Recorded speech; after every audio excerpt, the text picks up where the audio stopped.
So we are, my friend just took me to Whiskey Cake Kitchen and Bar, Stacks Melt, and Mesquite Grilled Steak and Fish. This seems to be a very popular place here in Texas. Those of us who are not from Texas, you know, they never tell us about places like this. It is pretty packed right now, okay? And I'm waiting to cross the street. As you can see, they have farm to table. They have a little garden over there on the side. I'm waiting, still waiting for this car. He doesn't know what I'm doing. You know what, I'm just gonna go.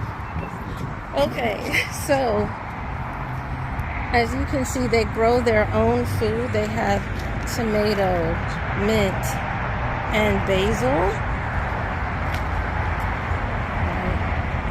I don't really see too many tomatoes growing. They do have bell pepper. And they have, you can see a sweet pepper in the back.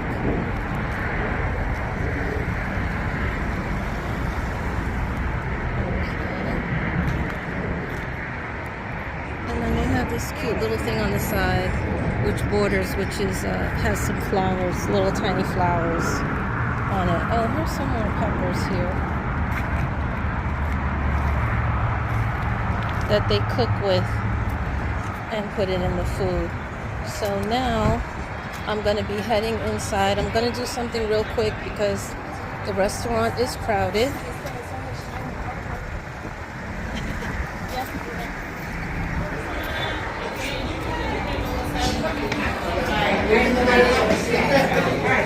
So this is the little sitting area.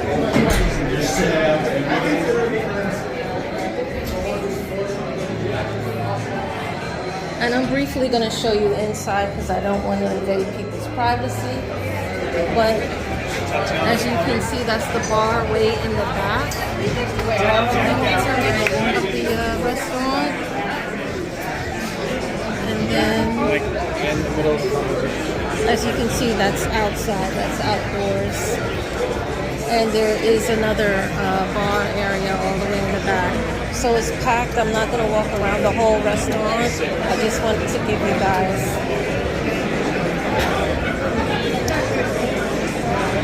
excuse me. I just wanted to give you guys a little sneak tour. Okay, so this is very close to the airport in Irving, Texas. There have several of them all over. I believe Plano is the original one. It's a mom and pop place that just grew. So again, if you're in Texas, you come off the Dallas airport, this is a place you might want to check out. This is a whiskey cake. Take a picture of that separate of the whipped cream. Oh, yeah. Okay. So this is what? It's the whiskey cake. Okay, and that's walnuts on top? It's spiced pecans on top. Oh, spiced pecans. Warm coffee sauce and a bourbon vanilla on glaze. Okay, is that chocolate? No, it's actually a cake made from dates. Oh, okay. So it's like a caramel toffee cake. Okay. All right, well, thank you very much. I would advise putting some in whipped cream on top. Okay, thank you. Other with this one.